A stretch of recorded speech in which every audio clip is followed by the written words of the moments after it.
Hello guys! Hello Pisces! Welcome dito sa aking channel, Kapalaran 888. Welcome Pisces! Alamin natin kung anong messages, vibration, gabay energy para sa inyong lahat. This is general weekly tarot reading. So this is your first card. Tingnan natin Pisces kung ano pa ang message na para sa iyo. Okay.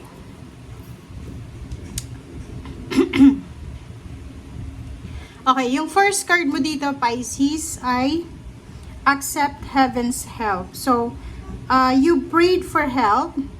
So, get out of the way and let heaven help you. So, this message ay parang sinasabi sa'yo ng baraha or this card na siguro marami kang pinagpipray, marami kang minamanifest, marami kang ina-affirm. And this week, bibigyan ka ng pagkakataon ng universe. Maybe this blessing, this help is from June 2. Parang gano'n, June 2. Sinasabi dito na kung ano man tong pinagpipray mo, ay posibleng ibigay sa'yo to. So, hayaan natin ang heaven, ang universe, na tulungan ka, Pisces, sa kung ano man na tulong ang kakailanganin mo, lalo na ngayong linggong ito. So, this is blessings, this is abundance and prosperity. Kasi, it's heaven's help siya. So, unexpected or expected heaven's help, or maybe, yun na nga, milagro, mystery, ang pwedeng mangyari sa'yo, Pisces. Okay. Tingnan natin dito sa next deck mo, kung ano yung message na pwedeng mag-resonate sa first deck.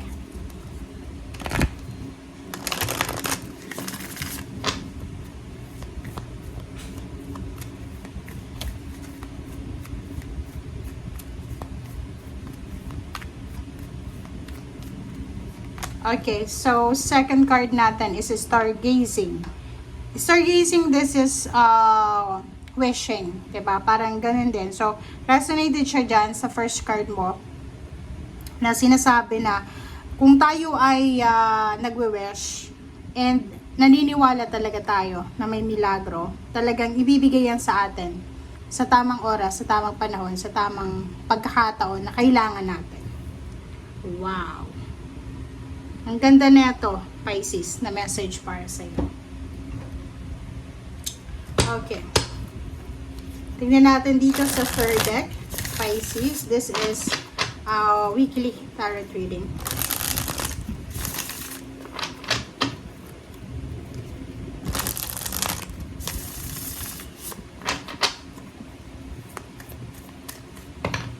Okay.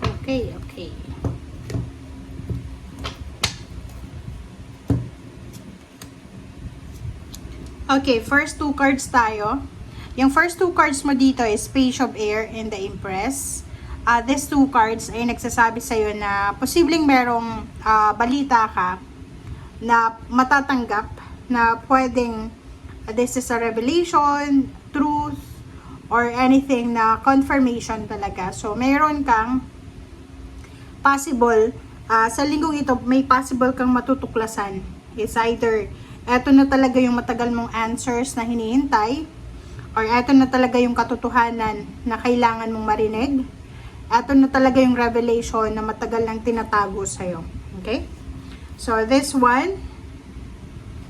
And the second card natin ay nagsasabi na number 3, Empress. Sinasabi na may paparating, there's an incoming creation, maybe job, career, baby, new ideas, fresh ideas na pwedeng makatulong sa'yo sa pagtupad ng abundance and prosperity mo. So, sinasabi sa'yo dito ng barahan na be hopeful, okay? Maraming, like for example, Pisces, if maraming mga ideas and inspiration na pumasok sa isip mo, i-grab mo na yung opportunity na to para gumawa ka na ng action, okay? Maybe this is work ideas, business ideas, company, or country. Wow. So, this is your energy. Kung makikita mo dito, sinasabi na sa mga susunod na araw, maybe not this week, maybe the next week or next month, Sa susunod na araw or buwan, sinasabi ng barahan na ihanda mo ang sarili mo kasi isang napakaganda, napaka-exciting na balita ang darating sa'yo. And this news is all about money, all about studies, all about scholarship, all about salary increase, higher position, ganyan. So, basta ito ay may involved na pera or involved na prosperity and abundance. And next card natin is Queen of Water. So, this is you. Sinasabi ng barahan na sobra-sobra kang magiging excited, sobra-sobra kang magiging masaya, sobra-sobra kang magiging contented and accomplished sa kung ano man na balitang ito na possible na darating sa'yo. Six of Water and childhood and nostalgia. So, nakikita ko sa'yo dito, Pisces, na oras na para kalimutan mo yung mga past sa buhay mo na alam mo na hindi na nakakatulong o hindi na makakatulong sa current situation mo. So, kumbaga, you need to let go of the memories, bad or good memories, and you need to face the reality sa ngayon. Face the present situation kasi yun yung importante sa ngayon eh. Hindi ka dapat nagdidwell sa mga past pain, past heartaches, past events, past situation kasi nakatapos na yun. Okay. Nakikita ko sir dito, maybe may Pisces na, like for example, relationship, may gustong makipagbalikan sa'yo, or may gustong bumalik sa buhay mo, so wag mo nang pababalikin ng mga taong yan, okay? Maawa ka sa sarili mo, Pisces, maawa ka, kailangan mo ng, kumbaga, ituloy ang boundary na meron ka sa ngayon.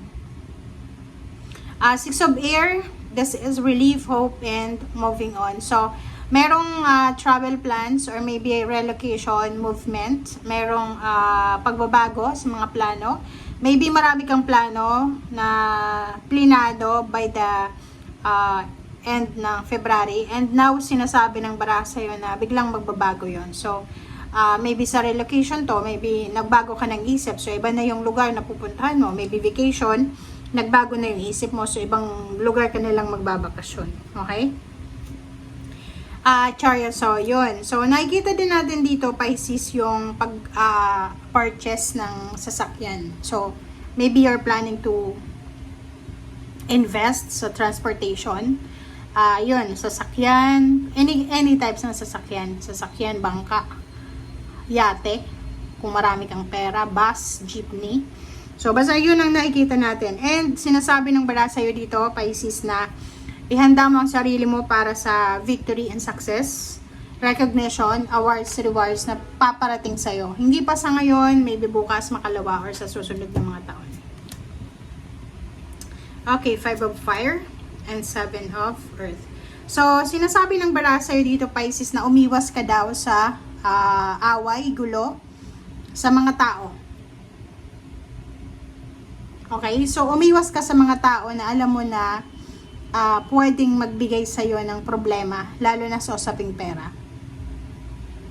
Umiwas ka sa mga taong alam mo na hindi maganda yung impluwensya para sa'yo, lalo na sa usaping pera. So, sabi ng birth, if you're waiting for lump sum of money, retirement, salary increase, higher position, or anything na lump sum, mag-iingat ka kasi pwedeng may mga tao na gusto nilang makiride on sa success mo. Pwede nilang kunin, nakawin, or anything na masamang plano na gawin sa success mo. So, dito, sinasabi ng baraha na umiwas tayo. First of all, umiwas ka doon sa tao na alam mo na hindi maganda yung impluwensya na pwede ibigay sa'yo. Pangalawa, sitwasyon, di ba? Umiwas ka sa sitwasyon na alam mo na mag-spend ka ng pera na wala namang return.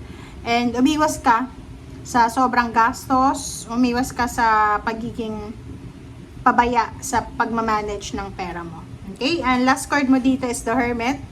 The Hermit, sinasabi ng baraha sa'yo na be strong. Hindi mo kailangan ng maraming kaibigan. Hindi mo kailangan ng maraming tao sa paligid mo. As long as na you're happy alone, kung masaya ka sa comfort zone mo, wala kang tinatapakang tao, just stay as is lang daw. So, the Hermit, sinasabi ng baraha sa'yo dito na kailangan mong i-prioritize yung peace of mind mo. Kailangan mong i-prioritize yung pagiging tahimik ng buhay mo. Okay? Wag na wag kang padadala sa tukso ng pakikipagkompetensya, pakikipag-away, pakikipagdiskusyon, pataasan ng pride or anything. Just let them go, let God, let it flow, okay? Basta yung boundaries na nilagay mo sa paligid mo, priority and focus, doon ka na lang mag-focus, okay? Thank you guys. Bye!